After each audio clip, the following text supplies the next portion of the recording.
Bismillahirrahmanirrahim. Assalamualaikum warahmatullahi wabarakatuh.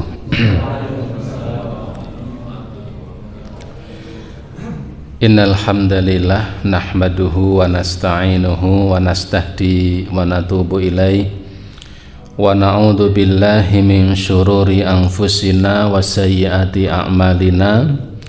May yahdihillahu fala mudhillalah wa may yudlil fala hadiyalah. Asyhadu an la ilaha illallah wahdahu la syarikalah wa asyhadu anna Muhammadan abduhu wa rasuluh. Allahumma salli wa sallim wa barik ala nabiyyina Muhammadin wa ala alihi wa ashabihi wa man tabi'ahum bi ihsanin ila yaumiddin.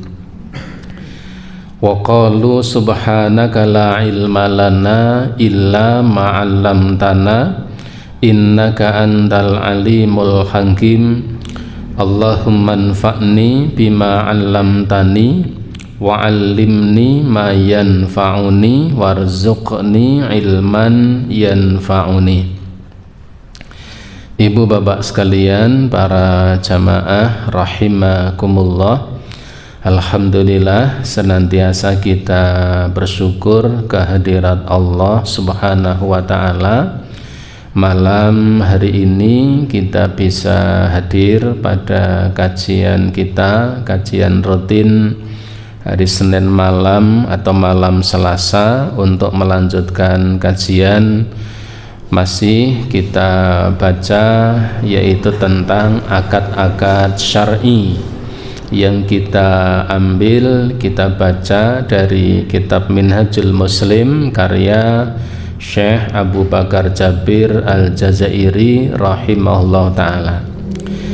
Salawat dan salam tidak lupa semoga tercurah atas Nabiuna Muhammad sallallahu alaihi wa alihi wasallam, yang semoga terlimpah pula kepada seluruh keluarganya dan semua umatnya yang senantiasa istiqomah dengan dinullah ini sampai datangnya hari kiamat kelak. Ibu bapak sekalian, para jamaah rahimakumullah, pada pertemuan yang terakhir dua kali dua minggu terakhir kita sampai pada masalah akad atau madah yang kedua, akad-akad syar'i. Materi yang kedua yaitu tentang mudharabah. Ada namanya mudharabah, atau sering sebagian ulama menyebut dengan istilah qirad. Jadi ada mudharabah atau qirad. Beliau Syekh Abu Bakar Jabir mengatakan mudharabah itu adalah ayyu'tiya ahadun lil akhar malan ma'luman yatajarru fi. Beliau mengatakan yang dinamakan mudharabah itu adalah akad yang dilakukan oleh dua orang, di mana salah seorang di antara keduanya menyerahkan modal kepada pihak yang kedua, supaya pihak yang kedua ini mengelola dan mengembangkan sejumlah harta yang diberikannya, dengan satu konsekuensi ayyakuna ribhu bainahuma ala mashtaratahu, dengan konsekuensi hasil atau laba yang diperoleh dari pengembangan harta itu dibagi sesuai dengan kesepakatan yang ia buat atau yang mereka buat. Sedangkan wal khasaratu in kanat famin ra'sil mali faqat, sedangkan resiko atau kerugian ditanggung oleh pihak yang memberikan modal. Ini namanya mudharabah. Ibu bapak, tidak semua kaum muslimin siap dengan akad ini. Karena yang ada dalam pikiran hampir seluruh manusia itu adalah inginnya adalah untung. Jadi ketika menyerahkan sejumlah uang untuk dikembangkan, itu yang ada di bayangannya adalah untung, untung, dan untung. Bahkan terkadang sebelum modal itu dikembangkan, maka pihak yang memberikan modal sudah mematok, nanti saya setiap bulannya saya harus ada pemasukan laba sekian persen. Kalau itu sudah ditentukan prosentasenya dari modal sebelum modal itu digulirkan, dikembangkan, ini termasuk dalam praktek ribawi. Ketika kemudian uang itu diserahkan, saya punya modal 100 juta, silahkan dikembangkan, tapi nanti setiap bulan saya minta keuntungannya setiap bulan saya minta 10% dari modal, ya, atau 5% dari modal. Ini 100 juta, saya minta pokoknya setiap bulan nanti saya dikasih laba, ya, 5-6 juta paten. Ketika ini kemudian sudah ditentukan di awal, inilah yang dulu dipraktekkan di zaman jahiliyah. Belum sampai modal itu terima kasih. Belum sampai modal itu dikembangkan, tetapi ya laba sudah dipatok terlebih dahulu. Maka mudharabah tidak demikian.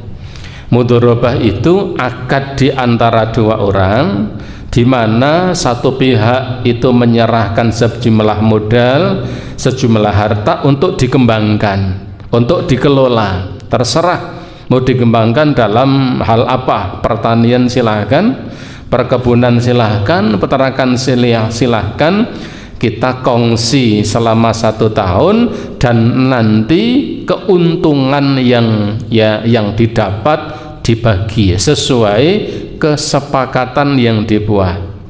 Apakah 50-50, apakah 50%, ataukah 40 berbanding 60, ataukah 70 berbanding 30, itu kesepakatan yang dibuat, ya, itu mengikat pada pembagian laba yang nanti akan diterima. Dengan konsekuensi yang kedua adalah jika terjadi kerugian, maka yang menanggung kerugian itu adalah sohibul mal, orang yang menanamkan modal, ya, sedangkan pihak pekerja yang mengembangkan modal ini tidak ikut menanggung dari kerugian yang didapatinya, kecuali jika diakibatkan karena kelalaian. Itu berbeda. Kecuali diakibatkan oleh kelalaian pihak yang mengembangkan harta itu. Ya, satu contoh misalnya, ya, dikembangkan dalam hal ternak, A dan B. A menyerahkan sejumlah modal, uang 100 juta, silakan dikembangkan. Si B kemudian saya kembangkan dalam bentuk peternakan kambing misalnya. Peternakan kambing berjalan, ya, ketika perjalanannya normal, tidak ada kelalaian dari pihak yang mengembangkan modal itu, maka kerugian yang muncul itu menjadi tanggungan pemilik modal. Jadi yang mengerjakan, pengelola tidak menanggung kerugian. Kenapa? Karena dia sudah berjibaku dengan mengelola itu. Tetapi kalau diakibatkan karena kelalaian, nah baru itu ada pertimbangan lain. Misalnya, ya, hewan ternaknya tidak dijaga, ataupun tidak ada pengaman sehingga di malam hari banyak binatang-binatang itu yang kemudian hilang, ya, diambil oleh pencuri misalnya. Nah, ini disebabkan karena kelalaian. Tetapi kalau tidak disebabkan karena kelalaian, maka yang menanggung kerugian itu adalah pihak yang memberikan modal, bukan orang yang mengelola pengembangan harta itu. Ini mudharabah. Ibu bapak, hukum mudharabah ini, ya, ini disyariatkan. Artinya ini pernah dipraktekkan dulu, ya, dipraktekkan pada zaman Nabi Sallallahu Alaihi Wasallam. Adapun beberapa perkara yang terkait tentang mudharabah ini, ya masih mengingat kembali dulu yang mereka sampaikan. Yang pertama, mudharabah itu hendaklah dilakukan oleh sesama muslim. Jadi kongsinya sesama muslim. Boleh kongsi antara muslim dan non muslim, tetapi pihak yang mengembangkan modal itu harusnya adalah orang muslim. Artinya kalau kongsi muslim dan non muslim itu boleh, tetapi ya kata Syekh Abu Bakar, tetapi hendaklah kalau ada kongsi itu antara muslim dan bukan muslim, pihak yang mengembangkan modal itu adalah orang muslim. Kenapa? Supaya tidak dilakukan, tidak dipraktekkan transaksi-transaksi yang tidak benar, baik tata caranya maupun zatnya. Misalnya kalau kongsi muslim dan non muslim, yang muslim yang punya modal, saya punya modal 100 juta, silakan dikembangkan. Ternyata nanti dikembangkan dalam hal apa? Ya, dalam hal misalnya peternakan babi misalnya, ini menjadi tidak boleh. Atau nanti ternyata prakteknya pengembangan dengan cara-cara ribawi, ini yang menjadi tidak boleh. Tetapi kalau kongsi itu muslim dan non muslim, akad itu muslim dan non muslim, tetapi pihak yang mengembangkan modal itu muslim, ini insya Allah relatif lebih aman. Artinya kalau tidak terjadi aman itu human trouble saja, orangnya ya, bukan akadnya tapi orangnya. Ini yang pertama. Kemudian ya hendaknya modal itu harus diketahui jelas nominalnya berapanya. Kemudian pembagian keuntungan juga harus jelas disepakati di awal. Jadi pembagian keuntungan antara pihak yang memberikan modal dan orang yang menjalankan modal itu atau yang mengelola modal itu, ini harus jelas, harus akadnya jelas di awal supaya tidak terjadi gharar.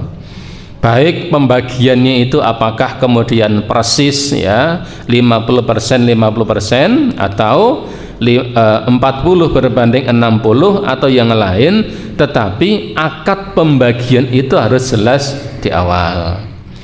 Kemudian ya yang berikutnya bahwa pihak yang diberi modal itu tidak diperbolehkan untuk mengembangkan modal itu di luar kesepakatan yang dibuat. Misalnya kalau kedua-duanya sepakat ini mau dikembangkan apa, adalah ini ternak, ya oke, ya ini tolong kembangkan dalam hal ternak, karena pemilik modal faham orang ini pandai dalam bidang ternak. Kalau kesepakatannya itu ternak, maka tidak boleh kemudian pada bidang yang lain, karena kalau pada bidang yang lain tanpa sepengetahuan ya pihak yang memberikan modal, kecuali pemberi modal itu menyerahkan sepenuhnya, ini sakarpe terserah Anda mau dikembangkan dalam bidang apa, ternak silahkan, tani silahkan, tapi jarang yang seperti ini. Biasanya pemodal itu akan memberikan modal untuk dikembangkan dalam hal yang menjadi kemahiran, yang menjadi kepandaian pihak yang mengembangkan modal. Peternak misalnya, orang memberikan modal percaya orang ini kalau ternak bagus, ternak kambing bagus misalnya, sehingga kalau kemudian diselewengkan itu untuk pertanian, untuk yang lain, ini belum ada kepercayaan dari pihak yang memberikan modal. Maka kalau kemudian kesepakatan sudah terjadi demikian, maka tidak boleh ya pihak yang mengembangkan modal itu dikembangkan dalam bidang yang lain. Itu yang kemudian kemarin kita sampaikan. Jika terjadi ketidaksepahaman, kalau terjadi ketidaksepahaman berselisih tentang persentase pembagian laba antara pemodal dan pengembang, antara yang memberikan modal dan mengembangkan modal, ketika terjadi perbedaan pendapat, tentang besaran prosentase pembagian laba, maka yang diterima itu kalimatnya adalah dari pihak yang memberikan modal, tetapi tetap harus bersumpah atas nama Allah Ta'ala. Misalnya ada dua orang ya memberikan modal A dan B, kemudian A menyerahkan sejumlah uang, ini saya kasihkan kepada Anda 50 juta, silakan dikembangkan ya, Anda pandai, sudah punya kepiawaian untuk mengelola ini di kuliner misalnya ya, untuk jualan bakso misalnya. Kemudian awal disepakati bahwa pembagiannya adalah 45 55. Misalnya disepakati ya, bahwa misalnya kesepakatan adalah pihak pemodal nanti 45% dan yang menjalankan modal itu misalnya 55%, sudah sepakat. Ketika kemudian ya sampai di akhir 1 tahun, karena itu mestinya harus batasan waktunya jelas, modalnya jelas, batasan waktu kongsi itu juga jelas ya, pembagian laba juga jelas. Ini 3 hal ini harus jelas semuanya, harus jelas semuanya. Jadi modalnya jelas berapa, kemudian batas waktunya jelas ya, batasnya jelas, kesepakatan untuk apa jelas, kemudian pembagian nominal laba itu juga prosentasenya harus jelas. Ketika di awal 45-55, tetapi ketika kemudian sampai pada waktu akad itu berlalu atau berlangsung sampai 1 tahun, hitung-hitungan ternyata kedua-duanya beda. Pihak pemodal mengatakan kalau tidak salah dulu saya 55, Anda 45 ya, jadi kebalik misalnya. Kemudian yang pihak pihak pengembangnya mengatakan enggak, ini kalau tidak salah saya dengar Anda itu 45, saya 55. Dalam hal seperti itu ya, dalam hal seperti itu kalau memang dua-duanya khilaf, kebetulan tidak ada catatan yang tertulis, jadi tidak ada kepastiannya, tidak ada, dua-duanya juga tidak ngono nggih koyo-koyo, dua-duanya sama-sama koyo-koyo itu apa bahasa Indonesianya? Kaya-kaya. Jadi dua-duanya ragu antara persentase seperti itu, maka yang lebih diutamakan adalah perkataan dari pemilik modal, perkataan pemilik modal, tetapi harus dengan sumpah. Adapun di belakang itu wallahu alam, itu urusan dia dan Allah Subhanahu wa taala, karena bagaimanapun yang punya kekuatan itu adalah pihak yang memberikan modal. Ini mudharabah. Jadi pada intinya mudharabah itu adalah ya kongsi dua orang, kerjasama antara dua orang, yang satu memberikan modal, pihak yang kedua menjalankan modal, yang kedua tidak menyertakan modal sedikit pun. Jadi pihak kedua ini hanya udu apa bahasa Jawanya, udu dengkul. Jadi itu dengkul ya, modalnya full dari pihak yang satu, yang kedua itu hanya menjalankan saja ya, ini namanya mudharabah. Kalau kemudian dua pihak itu ya, yang satu itu menjalankan dan yang satu itu kemudian juga mengeluarkan modal, ini bukan mudharabah namanya, ini musyarakah.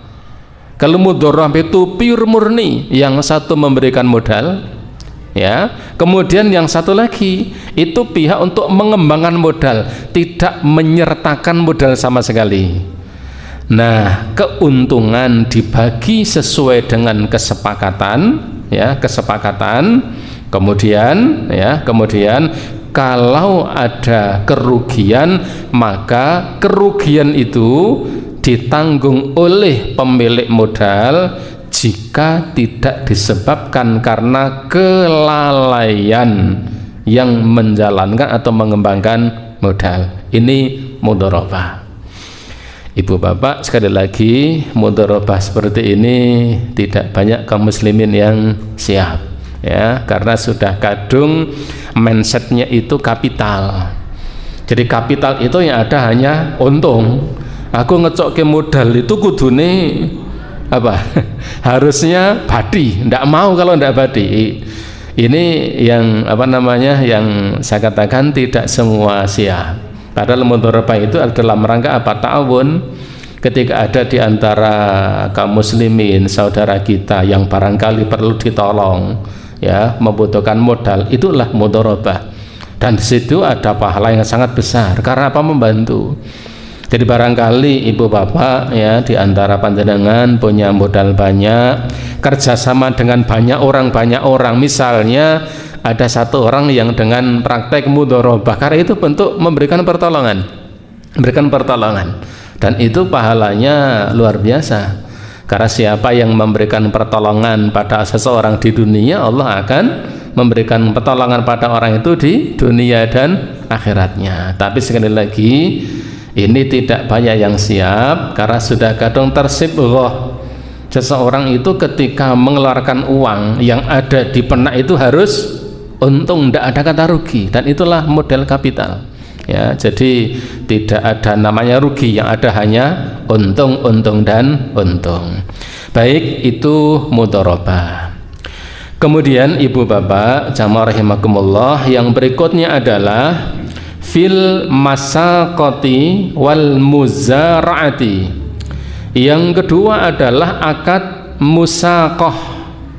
Ada yang menyebut masaqah, ada yang menyebut musaqah wal muzara'ah. Ini ada dua, ada musaqah, ada muzara'ah. Baik, kita ambil yang musaqah dulu. Musaqah pakainya pakai sin, musaqah, sin dan qaf. Musaqah itu terambil dari kata saqo. Saqo itu artinya mengairi, ya, mengairi, dari kata saqo, mengairi. Yang dimaksud di situ adalah mengairi tanaman. Ibu bapak, ketika praktek ini dipraktekkan, maka yang namanya mengairi itu di zaman Nabi Sallallahu Alaihi Wasallam, yang namanya mengairi tanaman itu memang membutuhkan tenaga yang luar biasa. Barangkali tidak seperti kita di Indonesia, lebih di paraan. Namanya mengairi itu nanti kalau musim hujan tinggal oke ndongane hujan turun. Atau tidak seperti itu, mengkarek nunggoni wangang, kan begitu. Hanya tinggal menunggu apa namanya, saluran irigasi, kemudian ditunggu air, kemudian datang sendiri.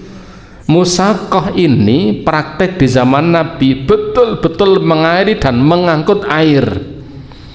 Panjenengan bayangkan di Jazirah Arab, di Madinah, di Khaybar, ada apa namanya, tanaman kurma yang luas, kemudian diairi, diangkut pakai ember, pakai alat, ambil air tempat yang jauh, kemudian di apa namanya, dicori. Itu musaqah dulu yang dipraktekkan di zaman Nabi SAW. Jadi musaqah ini bukan pekerjaan yang ringan, karena memang harus mengangkut air. Waktu itu barangkali belum ada namanya irigasi, ya. Irigasi itu kan ya ditemukan di tahun berapa?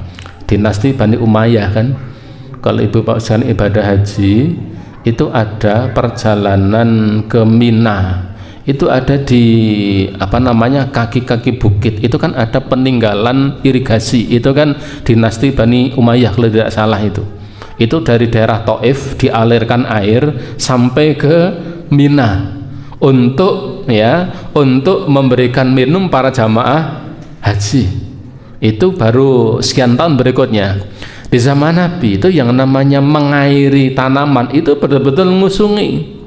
Dan namanya ngusungi itu butuh tenaga, butuh kekuatan. Kalau tidak mampu tidak akan mungkin. Nah, musaqah Di sini ya Syekh Abu Bakar mengatakan al-musaqatu hiya iqta'un nahlin aw syajarin aw nakhlin wa syajarin liman yakumu bisaqihi wa amali sa'iri ma yahtaju ilai min hidmatin bijazain ma'lumin min thamarihi musya'an fi. Mohon maaf, di belakang saya tidak ada tulisannya. Ini baru trouble proyektornya. Jadi kalau biasanya ibu bapak bisa sambil melihat dan manduk-manduk, ya, manduk-manduk itu ngerti arti impores saya tidak tahu. Yang penting saya bacakan manduk-manduk itu. Ya. Masakoh itu adalah iqta'un nahlin aw syajarin, seseorang yang menyerahkan pohon kurma atau pohon anggur. Waktu itu tanaman yang biasa dijadikan objek masakoh itu adalah kalau tidak tanaman kurma, anggur. Karena kurma dan anggur itu perlu untuk diairi. Kalau tidak diairi itu akan mati. Seperti sekarang yang terjadi di Irak sebelah selatan, ribuan hektar kurma itu mati karena air di bantaran sungai Tigris itu debit airnya menyusut sekitar sampai 3 meter. 3 meter itu kan lumayan dalam, sehingga ribuan hektar kurma itu mengering dan daunnya rontok. Jadi hanya tinggal tinggal batangnya saja itu. Jadi kurma itu sekalipun di Arab Saudi, di Jazirah itu tetap perlu untuk diairi, perlu diairi. Nah, masakoh itu adalah menyerahkan sejumlah pohon kurma dan atau kalau di fikih klasik itu dan buah anggur, pohon anggur diserahkan liman yakumu bisaki, diserahkan kepada seseorang untuk mengairinya wa amali sa'iri ma yahtaju ilai min hidmatin.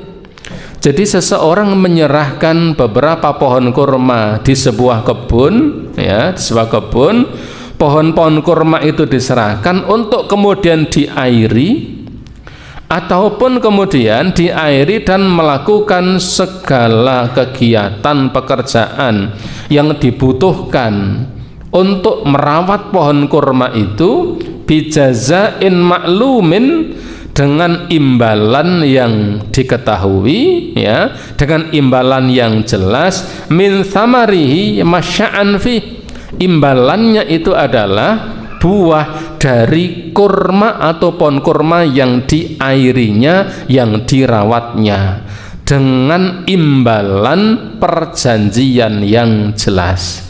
Itu namanya masakoh. Masakoh itu kalau ulama-ulama klasik itu hanya membolehkan pada pohon, ya, kurma dan anggur dulu. Itu di fikih-fikih klasik seperti Imam Syafi'i, Imam Malik itu cenderung demikian. Tetapi pada prakteknya sebenarnya itu boleh. Objek, ya, objek yang diserahkan, yang dirawat itu tidak hanya buah, tidak hanya pohon kurma dan anggur, tetapi meliputi pohon-pohon yang lain.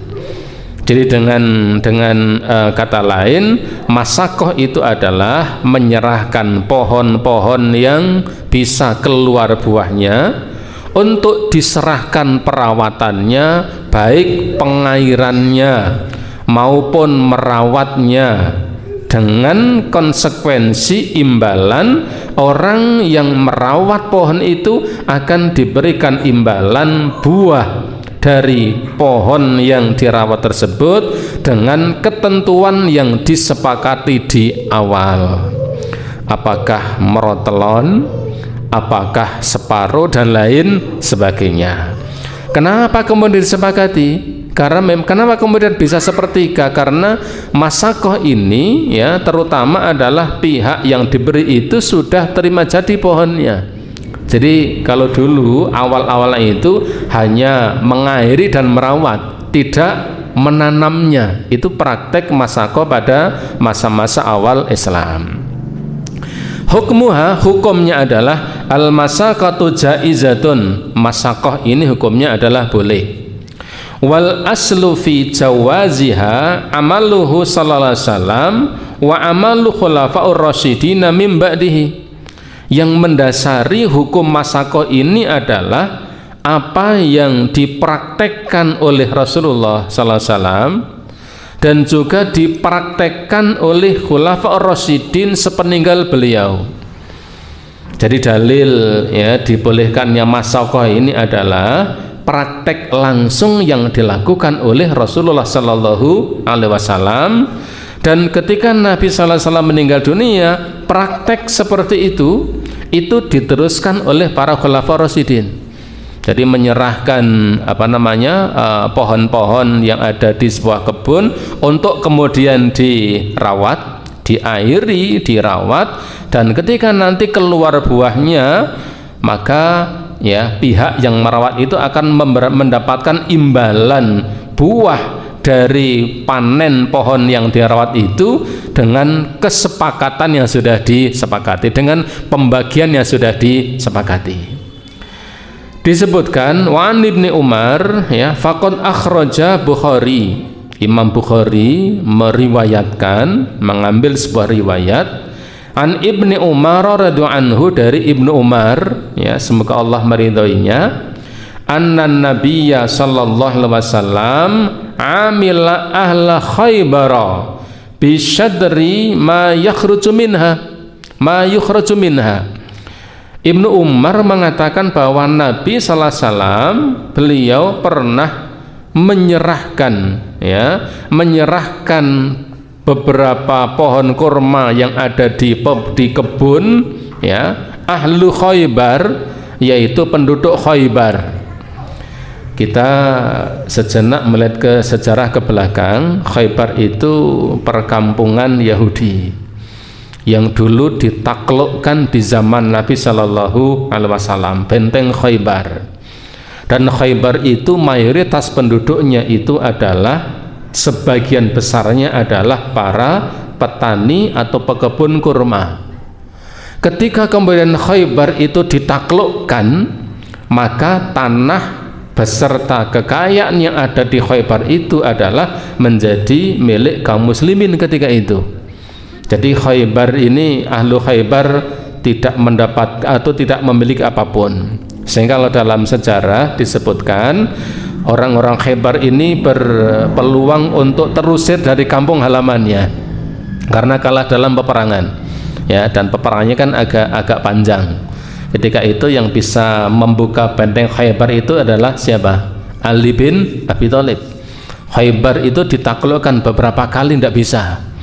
Sehingga di suatu waktu Nabi mengatakan benteng Khaybar ini akan ditaklukkan oleh seseorang yang dia amat mencintai Allah dan Allah pun amat mencintainya. Nabi mengatakan besok Khaybar ini akan dibuka, ditaklukkan melalui seseorang yang dia sangat cinta pada Allah dan Allah sangat mencintainya. Kemudian hari berikutnya Nabi mengumpulkan para sahabat yang hadir ketika itu, ya dalam hatinya berharap mudah-mudahan saya yang ditunjuk jadi komandannya. Karena kata Nabi besok akan ditaklukkan oleh seseorang yang dia sangat mencintai Allah dan Allah pun mencintai dia.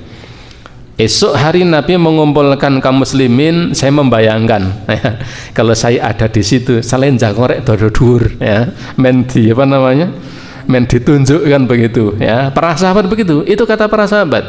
Mereka semua berharap mudah-mudahan saya.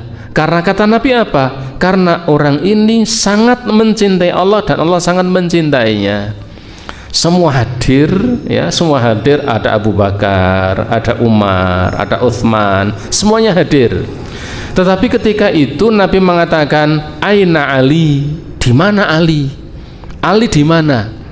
Ketika Nabi menanyakan di mana Ali, para sahabat kemudian sudah, bahasa kita sudah, wah, wis ranti pangarep-arep itu. Di mana Ali? Kata salah sahabat, dia sedang sakit mata ya Rasulullah.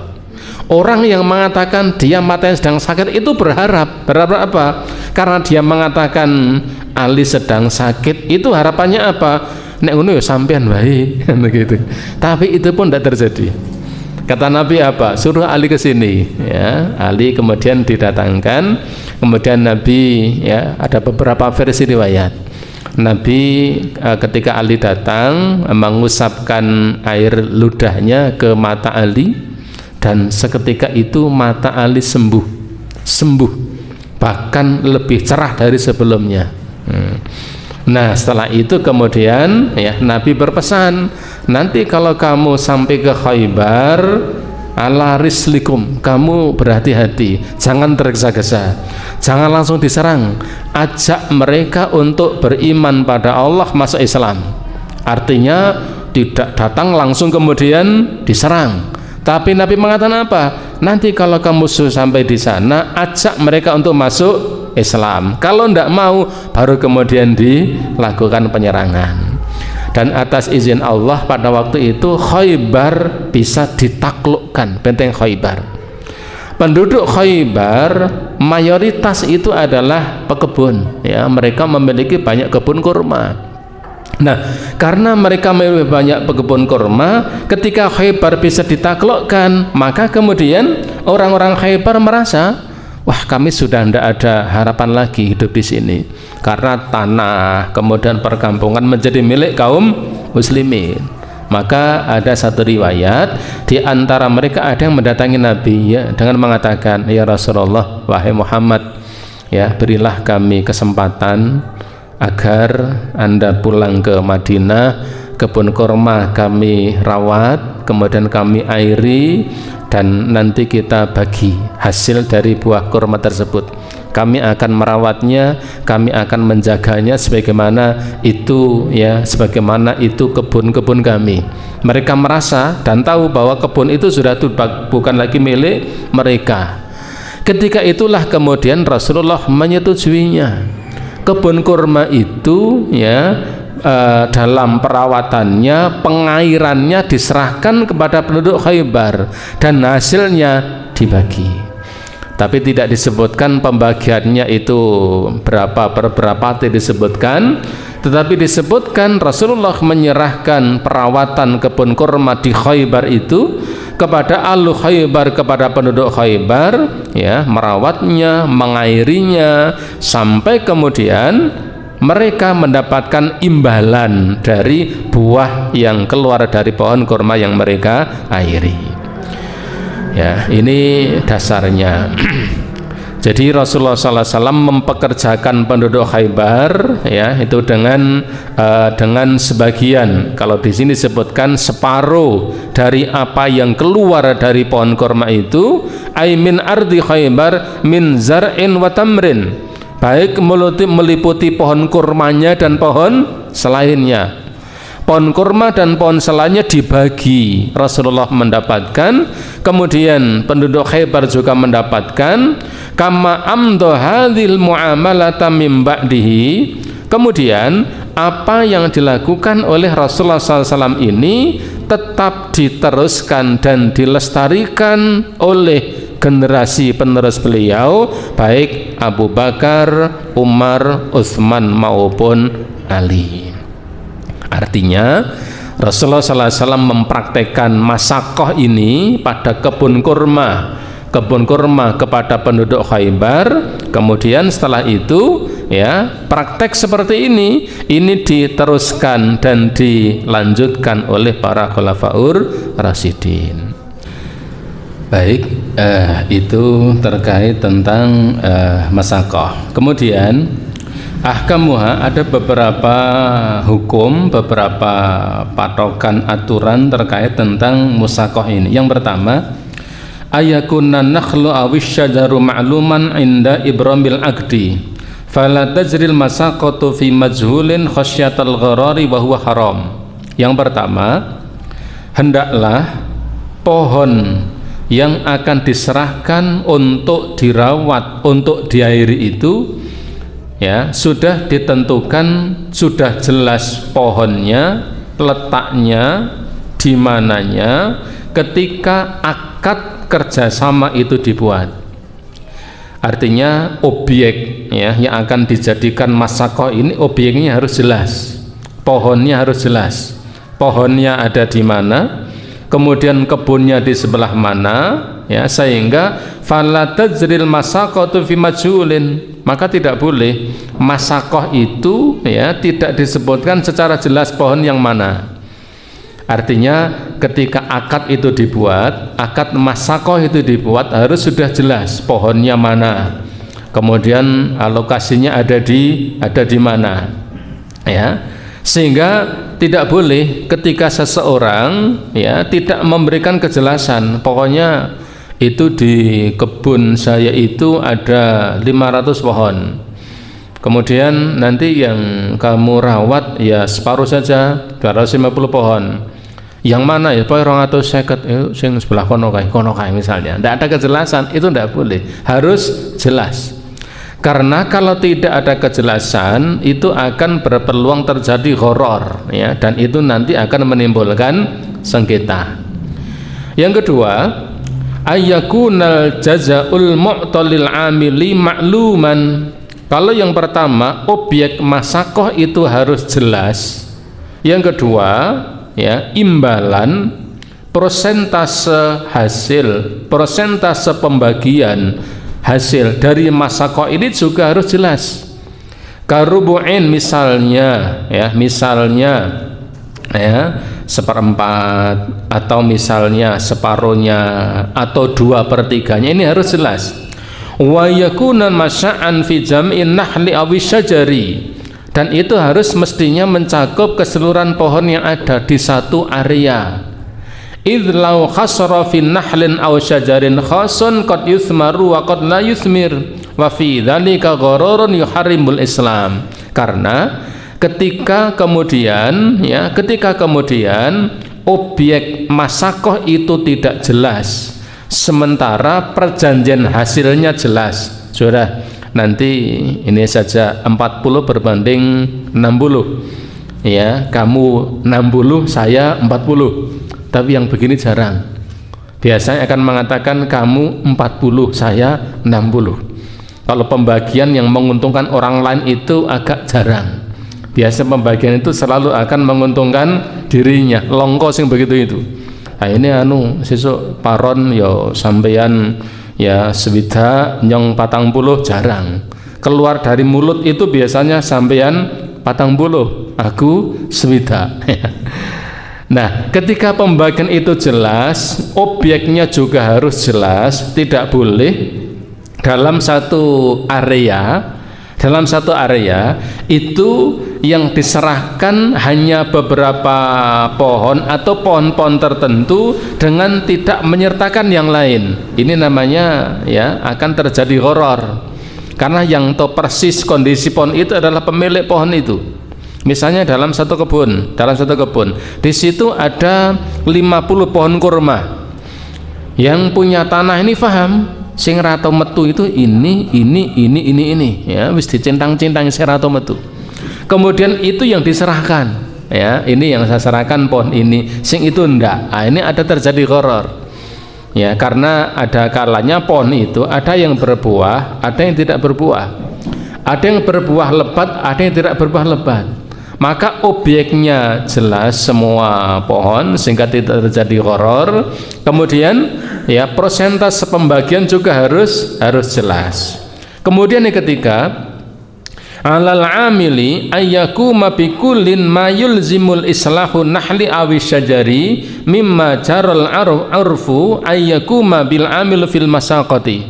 Yang ketiga, pihak yang diserai untuk merawat pohon itu, ia harus bersungguh-sungguh dan amanah dalam menjalankan tugasnya, benar-benar mengairinya, benar-benar merawatnya, ya. Jadi harus amanah, akadnya jelas, pohonnya, objeknya jelas, pembagian hasil jelas. Kemudian yang ketiga ini, pihak yang diserai untuk ya merawat pohon ini harus amanah, betul-betul mengairinya, betul-betul merawatnya, betul-betul melakukan pekerjaan yang secara umum terkait dengan memudahkan hasil pohon yang dirawat itu. Jadi yang secara adat, secara tabiatnya itu memang itu yang dilakukan. Jadi tidak kemudian sudah diserai, tidak ngapa-ngapa, tapi juga sama, hanya tinggal menunggu hasil. Adakah? Ada, banyak. Di kampung-kampung itu ada. Saya pernah juga seperti itu. Ya. Jadi ada sebidang tanah, ada pohon-pohon, saya serahkan untuk dirawat. Nanti hasil dibagi, tapi tidak dirawat juga. Ngerawatnya itu hanya metik ibuannya tok. Jadi tidak ngerabuk, tidak kemudian melakukan apapun. Hanya apa? Hanya metik hasilnya tanpa merawatnya. Mestinya tidak demikian. Mestinya merawat, mupuk, kemudian merawatnya, karena memang akadnya adalah merawat. Maka pihak yang diserai untuk melakukan masak ini harus amanah, mengairinya, kemudian melakukan perawatan, kemudian apapun yang dilakukan sebagaimana lazimnya merawat pohon, ini harus dilakukan. Kemudian yang keempat, in kana 'alal ardil ma'tadatil masaqatu harajun aw daribatun fa 'alal malik dunal amil. Jika objek yang dijadikan masakoh itu ternyata ada kewajiban yang harus dikeluarkan, misalnya pajak, pajak. Kalau tempat kita ada pajaknya, pajak atau yang lain, kewajiban-kewajiban terkait yang dikeluarkan terkait tentang kepemilikan tanah. Maka ketika terjadi akad masyakoh ini, ibu bapak misalnya punya tanah 10 hektar, ada tanaman jambu misalnya, jambunya jambu tidak kelutuk misalnya, jambu misalnya, kemudian diserahkan, ini silakan dirawat, nanti hasilnya dibagi 2 misalnya. Nah, ketika ada kewajiban terkait dengan tanah ini, misalnya ada pajak atau yang lainnya, maka kewajiban mengeluarkan itu adalah fahu 'alal malik. Kewajiban itu dibebankan kepada pihak yang memiliki tanah, bukan pihak yang merawat tanaman itu. Jadi yang mengeluarkan itu adalah pihak yang memiliki tanah. Kenapa? Idul kharaju abid dharibatu muta'allaqun bil asli. Sebab pada hakikatnya pajak dan kewajiban yang lain itu melekat pada tanah, bukan melekat pada hasilnya. Maka itu harus dikeluarkan oleh pihak yang memiliki tanah. Karena seandainya tanah itu walau lam taghrisul ardu au tazra, seandainya tanah itu tidak ditanami atau tidak dirawat, maka kewajiban mengeluarkan pajak itu tetap melekat. Karena kewajiban itu melekat pada tanah, bukan pada tanamannya, maka kewajiban mengeluarkan semacam upeti atau kalau tempat kita adalah pajak, itu kewajibannya adalah pihak yang memiliki tanah. Kemudian yang kelima ini poin yang melebar. Tajuzul masaqatu fil usuli ka'ayyadfa'a rajulunil akhar ardon liyaghrisaha nakhlan aw syajaran. Yang kelima ini sudah sebenarnya melebar ke bab yang lain. Yang kelima, diperbolehkan masakoh ini tidak kepada tanaman yang ada, tetapi pada tanah yang dimiliki. Artinya apa?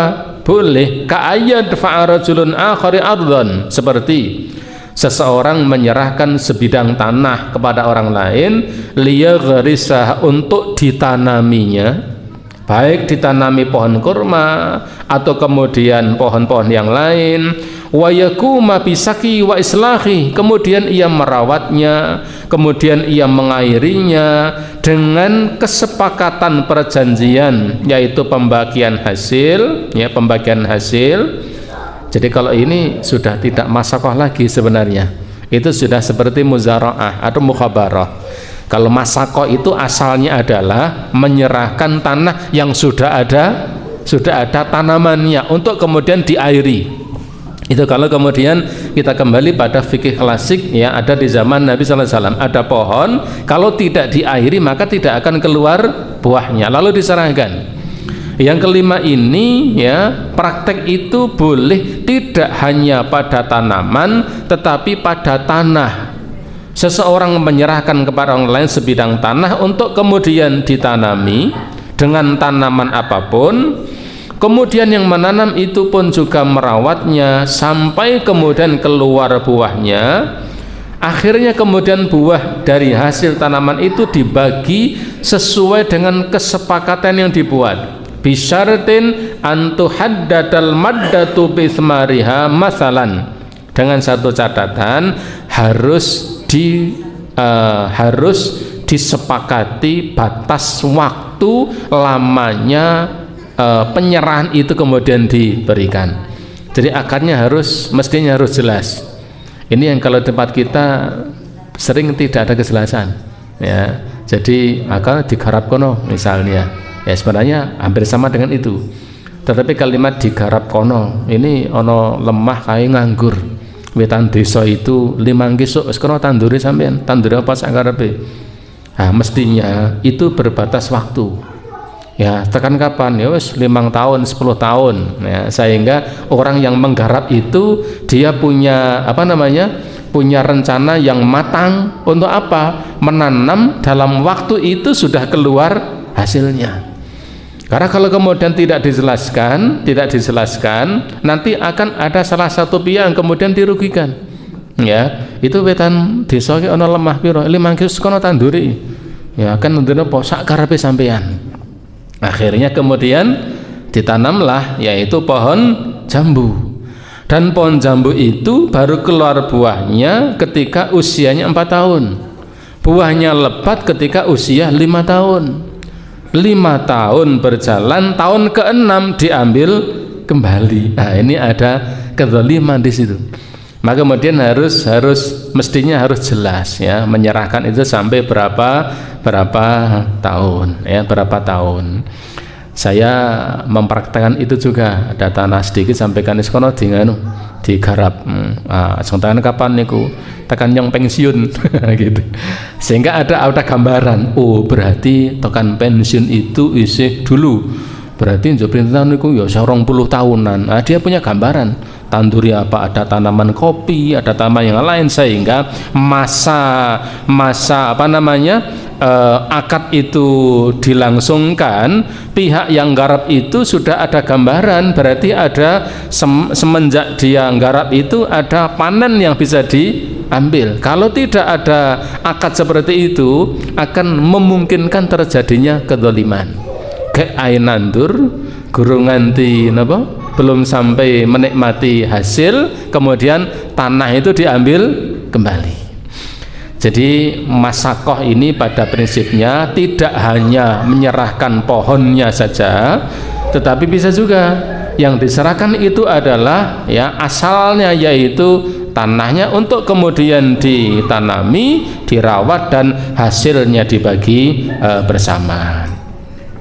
Kemudian yang ke-6, masih 2 poin. Yang ke-6, lil amil in ajaza anil amali bin nafsi ayani baghairahu walahu thamaratul mustahqau bil aqdi. Pihak yang diserai untuk merawat, ya, merawat pohon itu, dia boleh, ya, meminta bantuan orang lain dengan pembagian imbalan sesuai dengan kesepakatan. A menyerahkan, ya, perkebunan kopi kepada B. Tolong itu pohon kopi itu dirawat, kebun kopi itu dirawat. Berapa? 1 hektar misalnya. Si B, ya, pembagiannya begini. Pembagian nanti dibagi 2. Panen dibagi 2. Kemudian si B ini merasa kewalahan. Karena dia kewalahan, dia tidak bisa menggarap sendiri, dia minta bantuan orang lain untuk menggarapnya. Nah, karena dia meminta bantuan orang lain, maka imbalan yang diberikan kepada orang yang dia minta bantuannya itu diambilkan dari porsi bagian pihak yang merawatnya, tidak diambil dari pokok. Ya, A nyerahkan pada B, itu kopi 1 hektar sana dirawat, nanti nek metu yo dipek di paru eding misalnya.